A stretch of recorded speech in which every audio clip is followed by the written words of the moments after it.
إن الشيطان لكم عدو فاتخذوا عدوا. Le diable est pour vous un ennemi.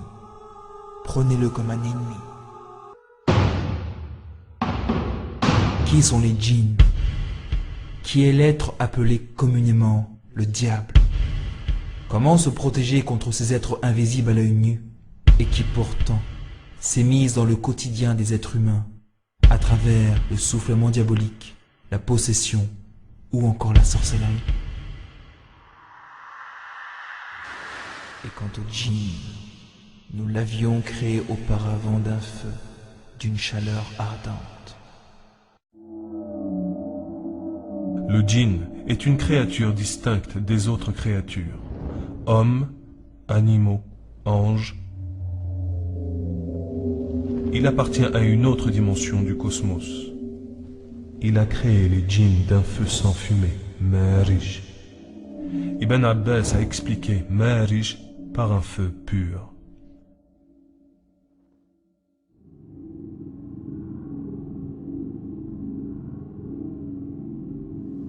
Il partage cependant avec l'homme plusieurs particularités, dont la faculté de réfléchir et celle de choisir son destin, c'est-à-dire le libre arbitre. En d'autres termes, ils devront rendre compte devant Allah de leurs actions passées.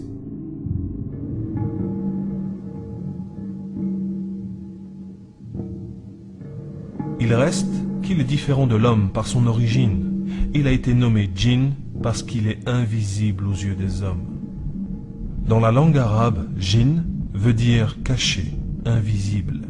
Un verset du Saint-Coran dit « Il vous voit, lui et ses suppôts d'où vous ne les voyez pas. » En ce qui concerne la religion, les djinns comme les êtres humains peuvent être chrétiens, juifs, musulmans, bouddhistes, hindouistes, etc. Parmi eux, certains font le bien, d'autres le mal. Une catégorie spécifique œuvre aux côtés des démons pour égarer l'homme du droit chemin.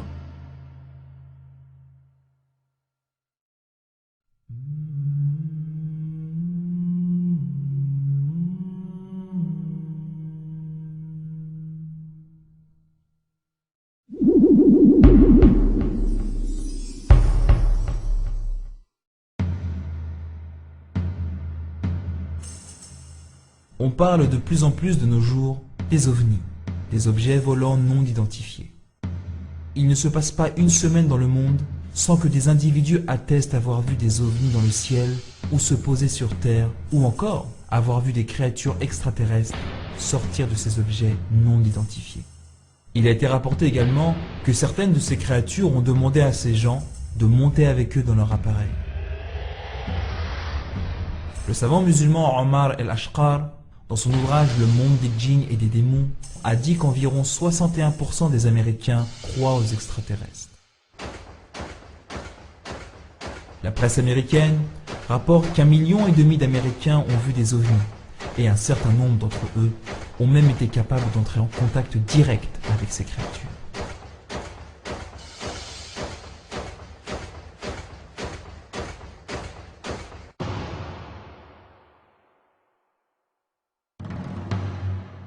La cinématographie américaine regorge de films sur les ovnis. Le cinéaste américain Steven Spielberg a réalisé un film intitulé « Rencontre avec le troisième type ». Il a fait ce film après avoir collecté des informations provenant de gens qui avaient vu des soucoupes volantes ou qui étaient entrés en contact avec eux. Le film a été montré en premier à la Maison Blanche et le président américain fut le premier à le voir. À la suite de ce film, l'agence spatiale américaine fut convaincue de la nécessité d'entreprendre des recherches sur ce sujet. L'islam nous enseigne qu'il ne fait aucun doute qu'il existe des créatures non humaines. Les témoignages de par le monde confirment ce fait. Néanmoins, les gens sont confus au sujet de ces ovnis et des créatures qui sont à bord. La vitesse de ces ovnis est beaucoup plus rapide que n'importe quel appareil inventé par l'homme. Le savant musulman Omar el-Ashqar dit que ces créatures viennent en réalité du monde des djinns qui vivent sur notre planète dans un monde parallèle. Ces djinns qui ont des pouvoirs et des habilités qui excèdent les capacités humaines. Allah subhanahu wa ta'ala leur a accordé une vitesse qui excède la vitesse du son et de la lumière, mais aussi la possibilité de changer de forme.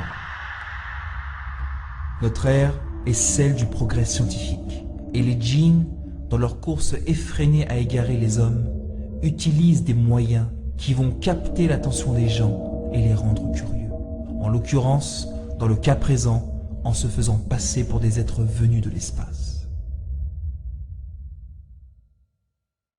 Il vous voit, lui et ses suppôts d'où vous ne les voyez pas.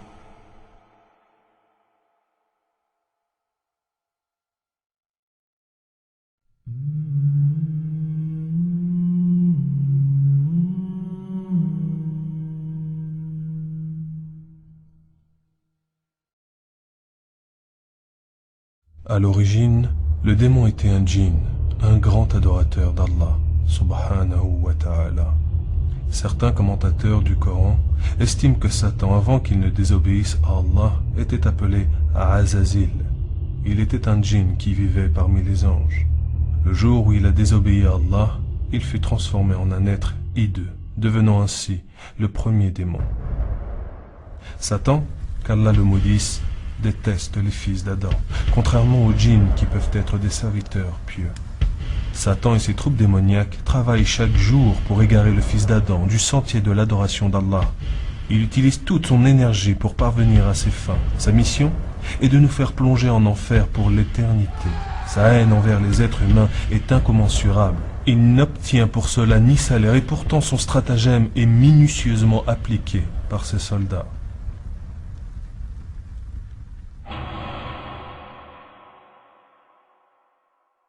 Iblis cible en priorité la destruction du principe d'unicité at-tawhid.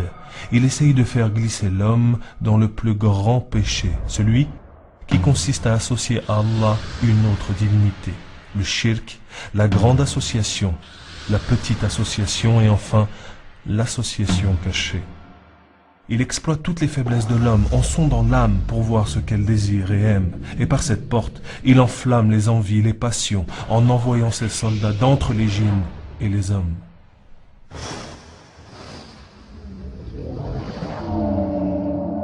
Il propose à l'homme les jeux de hasard, le vin. Il profite aussi des faiblesses intérieures, al-amrad al-batiniya, l'orgueil, l'égoïsme, l'ostentation, la haine, l'impatience, l'avarice, la colère.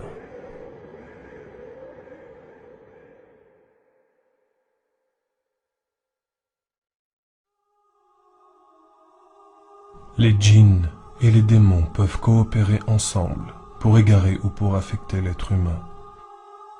Il arrive même qu'ils travaillent avec des sorciers ou sorcières en vue de causer du tort à un homme ou une femme au moyen de la possession et de la sorcellerie.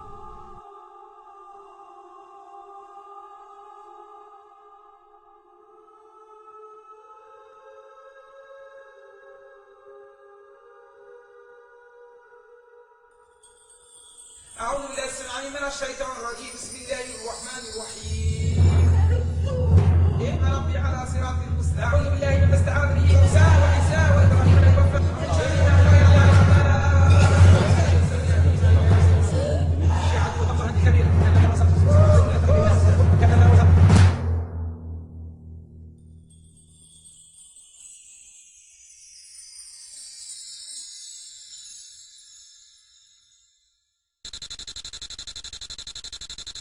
attaque sur l'être humain au moment de sa naissance pour l'avertir de la guerre qu'il y a entre eux. Selon Abu Huraira, qu'Allah l'agréé, L'envoyé d'Allah, que la paix soit sur lui, a dit: il n'y a pas de nouveau-né qui à sa naissance ne soit piqué par Satan.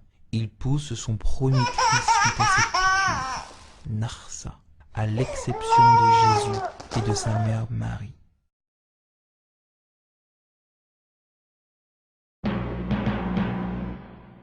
L'envoyé d'Allah, que la paix soit sur lui, a dit: Iblis met son trône sur l'eau et déploie ses troupes.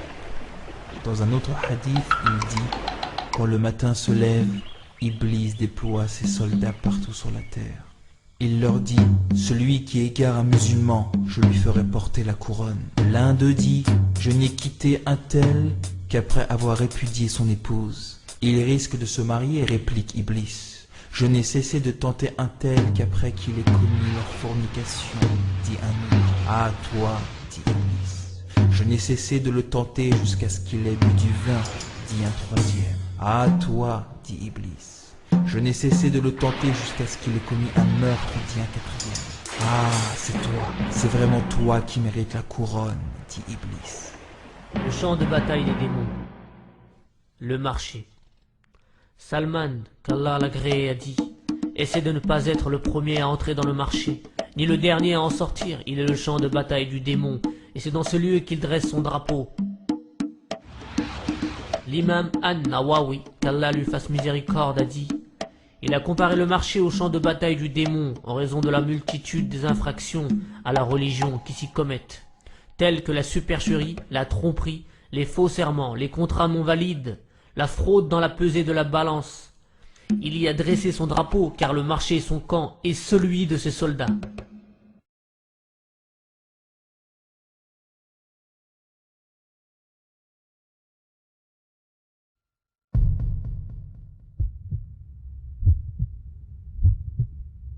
Le prophète Mohammed, que la paix soit sur lui, a dit: certes, il y a dans le corps un morceau de chair. S'il est sain, tout le corps est sain.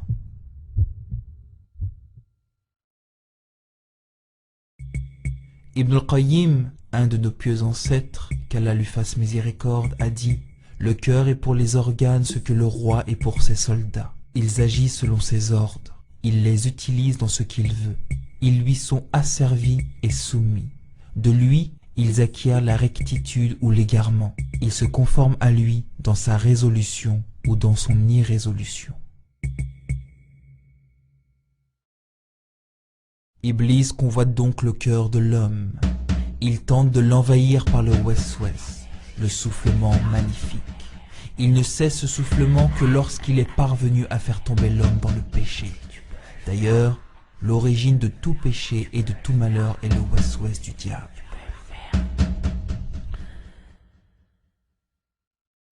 Sache, mon frère, ma sœur, que le diable n'aborde que celui dont le cœur est vide de dhikr, rappel d'Allah, vide de piété, de sincérité, de certitude. Trouvant le cœur vide, le wes-wes du diable l'envahit et s'installe. Mais si le cœur est empli de foi, de piété, bien gardé, le Satan n'aura aucun pouvoir sur lui.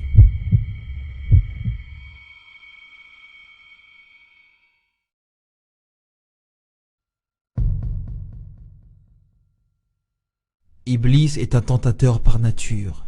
Il exploite toutes les faiblesses de l'homme.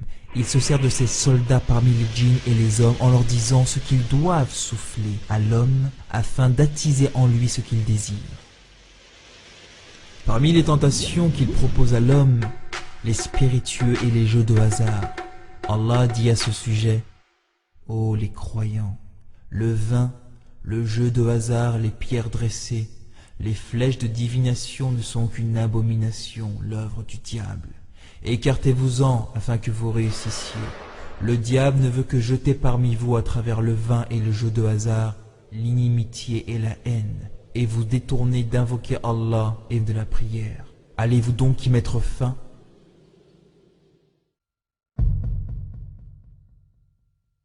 Le diable fait aussi à ses alliés des promesses qui se révèlent ensuite fausses et trompeuses. Allah dit dans le Saint-Coran: il leur fait des promesses et leur donne de faux espoirs, et le diable ne leur fait que des promesses trompeuses. En réalité, le diable n'honore aucune de ses promesses. Il ne fait là que tromper ses alliés qui ne trouvent, en fin de compte, que déception et fausses illusions.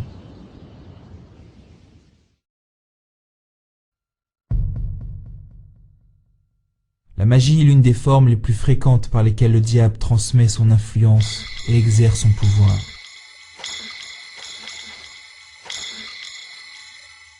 Le prophète, que la paix soit sur lui, fut lui-même ensorcelé, au point de s'imaginer qu'il faisait ce qu'en réalité il ne faisait pas.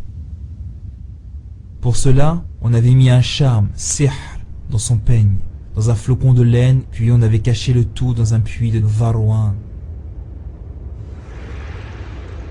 C'est alors qu'Allah lui révéla les 2 sourates qualifiées de préservatrices, et dont une contient le verset suivant: et contre le mal de celle qui souffle sur les nœuds.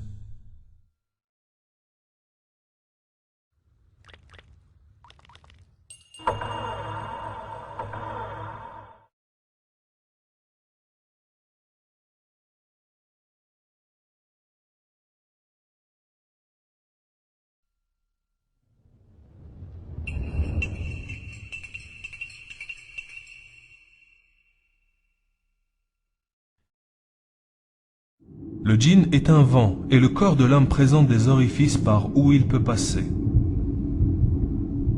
Quand le djinn entre dans le corps de l'homme, il s'installe dans son cerveau et à partir de son cerveau, il peut exercer un effet sur n'importe quel organe en agissant sur son centre nerveux. Dans ce sens, les recherches médicales affirment l'existence dans le cerveau des épileptiques d'ondes étrangères. Beaucoup de djinns ont informé les imams guérisseurs qu'ils s'installent dans le cerveau pour mieux contrôler l'homme. Ils peuvent également s'installer dans une autre partie du corps.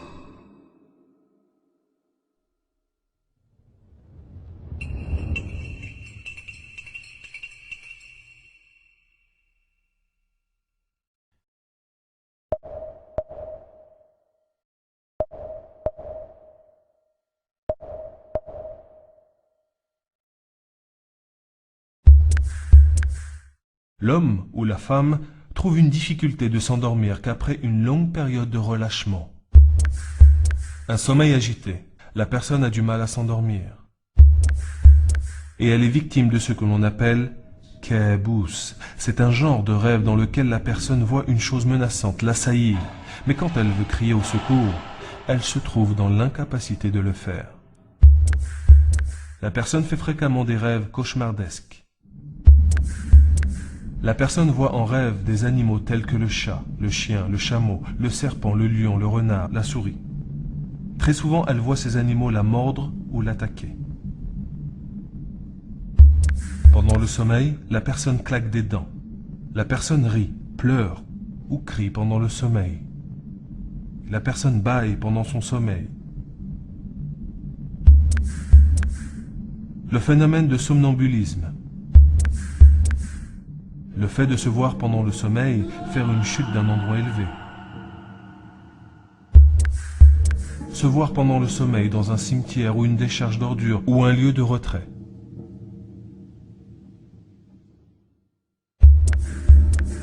Voir des gens avec des formes bizarres, remarquer qu'ils sont extrêmement grands ou extrêmement petits, ou voir des gens avec des visages sombres, ou enfin voir des fantômes.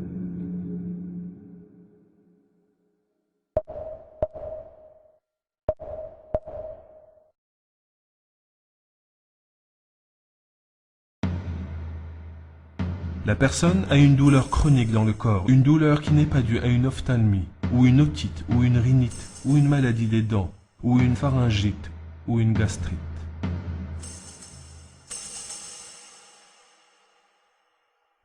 La personne possédée éprouve un rejet pour l'évocation d'Allah, la prière et toute pratique religieuse. La personne est victime de divagation, d'engourdissement et de paresse. Elle est également victime de crises d'épilepsie. Enfin, elle peut ressentir une douleur dans l'un des membres que les médecins n'ont pas réussi à soigner.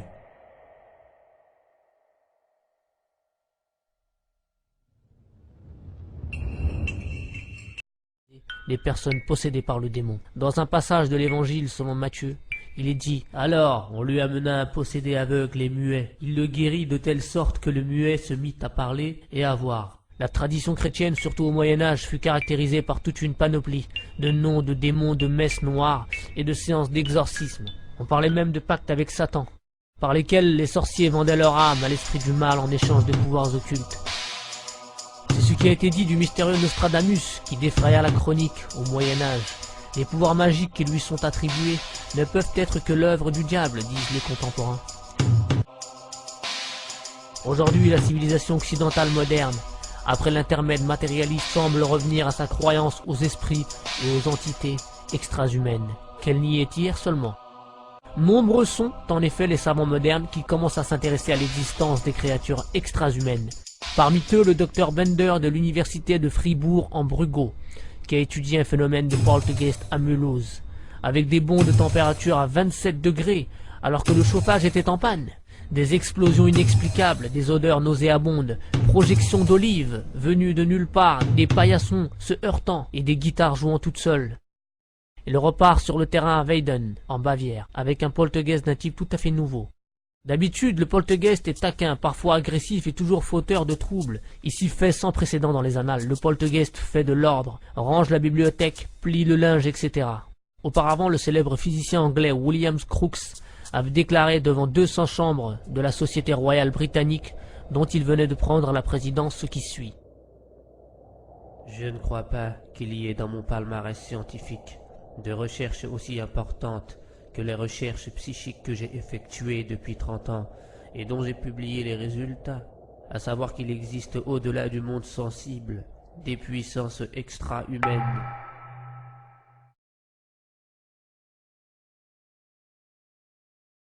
Croire en l'invisible, Raib. Il est de principe dans la profession musulmane de croire en l'invisible.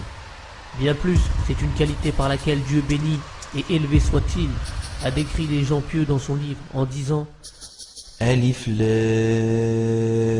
Mim. C'est le livre au sujet duquel il n'y a aucun doute. C'est un guide pour les pieux qui croient à l'invisible et accomplissent la prière et dépensent dans l'obéissance à Allah de ce que nous leur avons attribué. Il incombe donc à tout musulman de croire en l'invisible, d'une foi ferme, exempte de doute. Le Raib, tel que l'a expliqué un compagnon du prophète Ibn Massoud, est tout ce qui ne tombe pas sous nos sens et que Dieu et son envoyé nous en ont informés. Qu'est-ce qu'un djinn? Allah dit dans le Saint-Coran: Je n'ai créé les djinns et les hommes que pour qu'ils m'adorent. Le djinn est une créature distincte des autres créatures, hommes, animaux et anges, et qui appartient à une autre dimension du cosmos. Il partage cependant avec l'homme plusieurs particularités, dont la faculté de réfléchir et celle de choisir son destin, c'est-à-dire le libre arbitre. Il reste qu'il est différent de l'homme par son origine. Il a été nommé djinn parce qu'il est invisible aux yeux des humains. Dans la langue arabe, djinn veut dire caché, invisible. Un verset du Coran dit: Il vous voit, lui et ses suppôts, d'où vous ne les voyez pas. Le Coran nous enseigne. Et rappelle-toi, lorsque nous dirigeâmes vers toi une troupe de djinns pour qu'ils écoutent le Coran, quand ils assistèrent à sa lecture, ils dirent: Écoutez attentivement. Puis, quand ce fut terminé, ils retournèrent à leur peuple en avertisseurs. Ils dirent: Ô notre peuple, nous venons d'entendre un livre qui a été descendu après Moïse, confirmant ce qui l'a précédé. Il guide vers la vérité et vers un chemin droit. L'épreuve dans la Sunna. Il est rapporté dans les deux recueils de hadith, Bukhari et Muslim, selon une tradition d'Ibn Abbas, qui a dit: L'envoyé de Dieu se dirigea un jour en compagnie d'un groupe de ses compagnons vers le marché de Ukaz. C'était la période où on s'interposa entre les satans d'entre les djinns et les informations du ciel, et on leur lança des étoiles filantes. Les satans retournèrent alors chez les leurs qui leur dirent: Qu'est-ce qui vous arrive? On s'est interposé entre nous et les informations du ciel, répondirent-ils, et on nous a lancé des étoiles filantes. On ne s'est interposé entre vous et les informations du ciel que parce qu'un événement de grande ampleur s'est produit. Parcourez donc la terre d'est en ouest et cherchez la cause de ce changement dans le ciel. Le groupe de djinns qui prit la route vers Tihama rencontra le prophète avec ses compagnons dans la région de Nakla, à une étape du marché de Ukaz. Il était en train de diriger la prière du Fajr. Quand ils entendirent réciter le Coran, ils l'écoutèrent attentivement et dirent: Nous avons certes entendu une lecture merveilleuse, le Coran, qui guide vers la droiture. Nous y avons cru, et nous n'associerons jamais personne à notre Seigneur. Dieu fit alors descendre sur son prophète ceci: Dis, il m'a été révélé qu'un groupe de djinns prêtèrent l'oreille et dire: Or donc c'est Dieu qui lui a révélé ce qu'ont dit les djinns. En cela les preuves sont nombreuses. Ne pas les voir n'est pas une preuve. Le fait de ne pas voir les djinns n'est en aucun cas une preuve de leur inexistence. Il y a beaucoup de choses que nous ne voyons pas, mais qui existent réellement. Le courant électrique, par exemple, passe dans le fil sans que nous puissions le voir, mais nous prouvons son existence par ses effets dans la lampe. Et cet air que nous respirons, nous ne le voyons pas, mais nous le sentons. Bien plus, l'âme de laquelle dépend notre vie, et sans laquelle nous mourrons. Nous ne la voyons pas, ni ne connaissons son essence, et pourtant nous croyons en son existence. De quoi est créé un djinn? Les versets coraniques et les hadiths prouvent de façon péremptoire que les djinns sont créés de feu. Le Très-Haut a dit: il a créé des djinns d'un feu sans fumée, Marij. Ibn Abbas a expliqué Marij par un feu pur. Dans une version, il a dit le bout de sa flamme. Nous avions créé les djinns antérieurement d'un feu d'une chaleur ardente. L'imam Muslim et l'imam Ahmed rapportent selon une tradition de Aïcha qu'elle a dit: l'envoyé d'Allah, que la paix soit sur lui, a dit: les anges sont créés de lumière, les djinns sont créés d'un feu sans fumée, et Adam est créé de ce qui vous a été décrit. Les différentes sortes de djinns. Suivant Abu Talab al-Kushani, il a dit: l'envoyé d'Allah, que la paix soit sur lui, a dit: les djinns sont de 3 sortes. Il y a ceux qui ont des ailes par lesquelles ils volent dans le ciel, et il y a ceux qui sont des serpents et des chiens, et il y en a qui s'installent dans un endroit, y séjournent une certaine période, puis s'en vont vers un autre endroit. Les endroits où habitent les djinns. Les djinns préfèrent dans leur majorité les endroits que ne fréquentent pas les humains, comme le désert. Certains d'entre eux habitent les endroits où on jette les ordures, d'autres cohabitent avec les humains.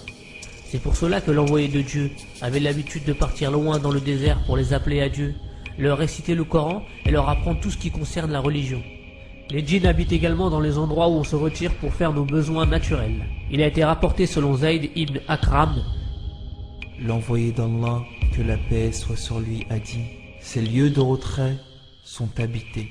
Quand l'un de vous s'apprête à entrer dans un lieu de retrait, qu'il dise: Seigneur Allah, je te demande de me protéger de toute impureté, et des êtres impurs et vils qui sont les diables, Khaba'ith. Ce sont spécialement les mécréants parmi les djinns qui préfèrent les endroits impurs et sales. Les mécréants parmi les djinns répugnent les bonnes odeurs du musc. Quant aux djinns musulmans, ils les aiment comme nous, musulmans, l'aimons. Les djinns habitent également les enclos des chameaux. Il a été rapporté dans certains livres de tradition, notamment le Sahih de Muslim, que ce sont les demeures des démons. Qu'est-ce que les djinns mangent et boivent? Il existe des hadiths authentiques qui montrent clairement que les djinns mangent et boivent. L'imam al-Bukhari rapporte dans son Sahih qu'Abu Huraira avait l'habitude d'apporter au prophète de Dieu un récipient en cuir pour qu'il se nettoie et fasse ses ablutions. Un jour, pendant qu'il le suivait, le prophète de Dieu demanda: qui est-ce? Je suis Abu Huraira, répondit-il. Le prophète d'Allah, que la paix soit sur lui, lui a dit: apporte-moi des cailloux pour m'en servir pour me nettoyer, et ne m'apporte ni os ni crottin. Abu Huraira dit: j'ai collecté quelques cailloux que j'ai mis dans le pan de mon vêtement. Je les ai déposés à côté de lui et je me suis éloigné. Quand il eut terminé, je l'ai rejoint et je lui ai dit: qu'en est-il des os et du crottin? Il a répondu: ce sont la nourriture des djinns. Une délégation de Nasibin est venue me voir, et quels bons djinns ils sont. Ils m'ont demandé de la nourriture, et j'ai invoqué Allah pour eux, de sorte qu'ils ne passent pas par un os ou un crottin sans qu'ils ne trouvent de la nourriture dessus. Muslim rapporte selon une tradition de Abdallah ibn Omar que l'envoyé d'Allah, que la paix soit sur lui, a dit: quand l'un de vous mange, qu'il se serve de la main droite, et également quand il boit, qu'il se serve de sa main droite, car Satan mange avec sa main gauche et boit avec sa main gauche. Les cornes de Satan. Voici la preuve que Satan possède des cornes. L'envoyé d'Allah, que la paix soit sur lui, a dit: le soleil se lève entre les 2 cornes de Satan et se couche entre ces 2 cornes.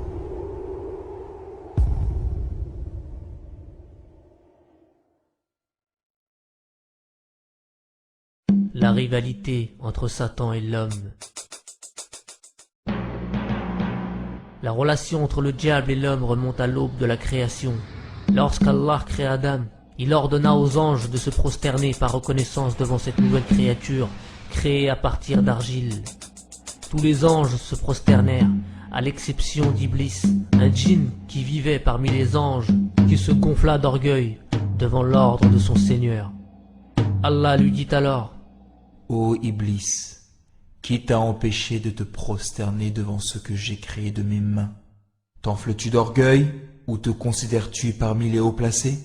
Je suis meilleur que lui, dit Iblis. Tu m'as créé de feu et tu l'as créé d'argile. Allah dit: sors d'ici, te voilà banni. Et sur toi sera ma malédiction jusqu'au jour de la rétribution. À partir de ce jour est née la haine d'Iblis envers Adam et sa descendance.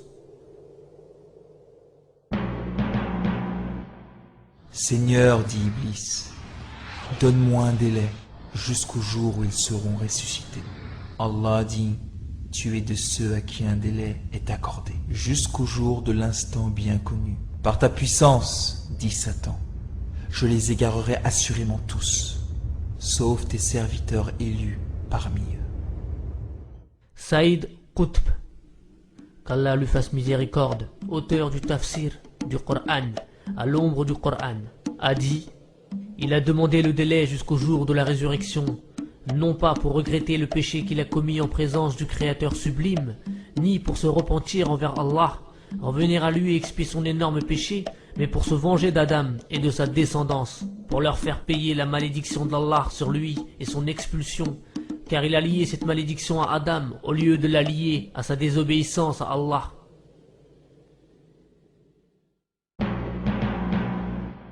Lorsqu'Allah garantit à Iblis une existence sans fin jusqu'au jour de la rétribution, Iblis exposa les détails de ses objectifs. Il dit: ô mon Seigneur, parce que tu m'as induit en erreur, eh bien je leur enjoliverai la vie sur terre et les égarerai tous, à l'exception parmi eux de tes serviteurs élus.